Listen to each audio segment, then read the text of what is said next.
From the start, we said we're going to give Flip a chance. I think he did brilliantly. He was probably one of the best players.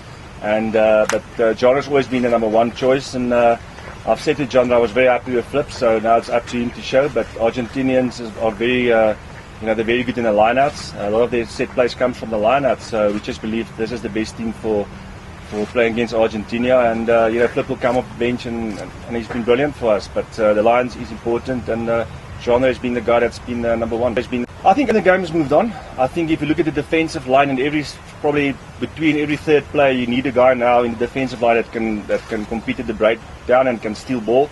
And also now, playing at international rugby, the cleans is very important. And what Argentina do, they give you the outside gaps and they force you into the outside channels, and then they counter-rack you a lot like the All Blacks do. So we've worked very hard on our breakdown skills, also our stealing skills. But we know we still need to improve there, but I'm quite happy what we've done in the last probably few weeks. But we need to take it forward, and we only see on Saturday. It's unfair to expect Fourie. It's his off-season now, he just came back, so he hasn't played any rugby. Same with Juan for that matter. But I just felt that it's the right thing to do for the team as well, to ease Fourie into the team. He'll definitely get game time going forward, or in the game as well.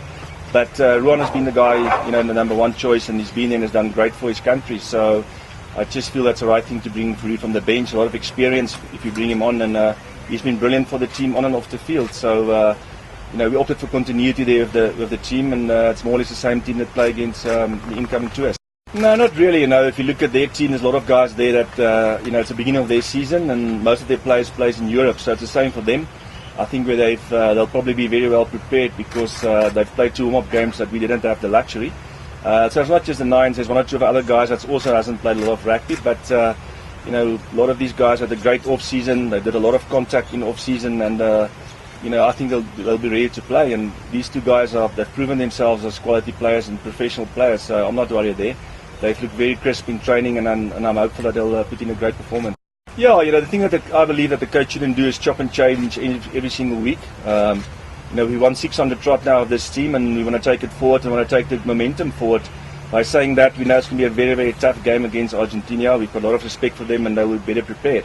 But I just felt, we've got probably a week to prepare, which is actually 3 days before the test match, and we want to keep the continuity of the guys that's been there.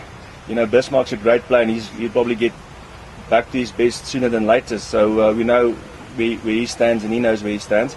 So just fortunate to have 2 great hookers, and both will play for South Africa going forward. But the main thing was to keep continuity of the side. Yeah, firstly, presenting a country as a coach is always a big honour, but a day like this, makes it even more special for me. To be a great, occasion, and you almost feel overwhelmed. You really feel humble that you're the coach of such a great nation, and such a prestigious day. So for me, it's a huge honour, and for the team as well. We're really looking forward to play.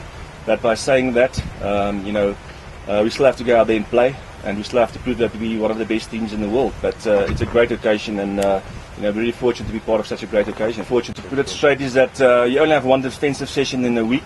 You've only got probably 1 week to prepare, so it's difficult to fix all the defensive errors in 1 week. But by saying that, they're 2 great players. If you look at the defensive records, we concede just over 1 try per game in the last 15 test matches, which is actually a great stat.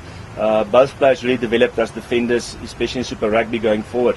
So I have a lot of confidence in those guys, but if you look at the flip side of the coin, they're also brilliant attackers, so the other guys also need to defend, and that's how we want to see it. We want to go out with an attacking mindset, and we want to attack, and it's an old cliche, but attack's the best form of defence. So I believe they're brilliant players. They bring a lot of speed to the backline with Willie as well, and Brian.